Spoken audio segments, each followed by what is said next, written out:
সর্বশেষ যে লোকটা জান্নাতে যাবে তাকে আল্লাহ তাআলা জাহান্নামের আগুনে পোড়াতে পোড়াতে ছাই বানিয়ে ফেলবে। আল্লাহ বলবেন, জিব্রাইল যাও একটু দেখো, একটা মাত্র সেজদা দিয়েছে আমাকে, এরকম কাউরে পাওয়া যায় কিনা। খুঁজে খুঁজে কাউরে পাবে না। আল্লাহ বললেন আবার দেখো, খুঁজে খুঁজে একজনকে পাবে, সামান্য ইমানের ছিটে ফোঁটা তার অন্তরে ছিল।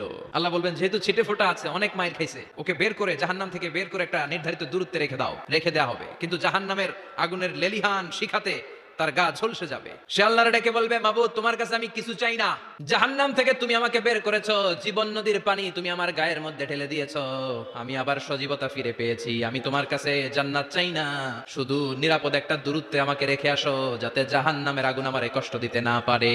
আল্লাহ জিব্রাইলকে বলবেন যাও এমন দূরত্বে রাখো যাতে জাহান্নামের আগুন ওরে কষ্ট না দেয়, রেখে আসা হবে। অনেকদিন সে ওখানে আনন্দে থাকবে, আল্লাহ শুকরিয়া করবে, সে মনে মনে বলবে বেঁচে গিয়েছি আমি। অনেকদিন থাকার পরে মনে মনে ভাববে বাইসা তো গেছি, কিন্তু নতুন করে একটু ট্রাই করে দেখি। আল্লাহ আগেই বলে রাখে আমি কিন্তু জান্নাতে যেতে চাই না। আল্লাহ বলবেন কি চাও? সে বলবে আল্লাহ তোমার জান্নাতটা তুমি কত সুন্দর করে বানিয়েছো, আমি একটা নজর শুধু দেখতে চাই, জান্নাতের দরজার সামনে নিয়ে যদি আমারে বসিয়ে রাখো দ্যাটস ইনাফ। আল্লাহ বললেন তুই না ওয়াদা করেছিস? সে বলবে আল্লাহ আমারে হতভাগা বানাইয়া তোমার কি লাভ? সুবহানাল্লাহ পড়ে, আমারে তুমি হতভাগা বানিও না। আল্লাহ বলে ঠিক আছে, আবার সিগনেচার কর যে জান্নাতের দরজার সামনে বসিয়ে দিলে আর কিছু চাবি না। সে সিগনেচার করে বলে আমি চাবো না। আল্লাহ বললেন জিব্রাইল বেচারারে ধরে জান্নাতের গেটের সামনে বসায় দে, এবার জান্নাতের গেটের সামনে বসে বসে জান্নাতের সৌন্দর্য দেখা শুরু করবে। সুবহানাল্লাহ। ওই হতভাগা লোকটা বলবে আল্লাহ এত সুন্দর জান্নাত তুমি বানালাম, চোখ দিয়ে সৌন্দর্য দেখি, কান দিয়ে আওয়াজগুলো শুনি, হুর আর গেলমান হেঁটে বেড়ায়, এত সুন্দর জান্নাত চোখ দিয়ে দেখি ঢুকতে পারি না, আমারে কষ্ট দিয়ে তোমার কি লাভ?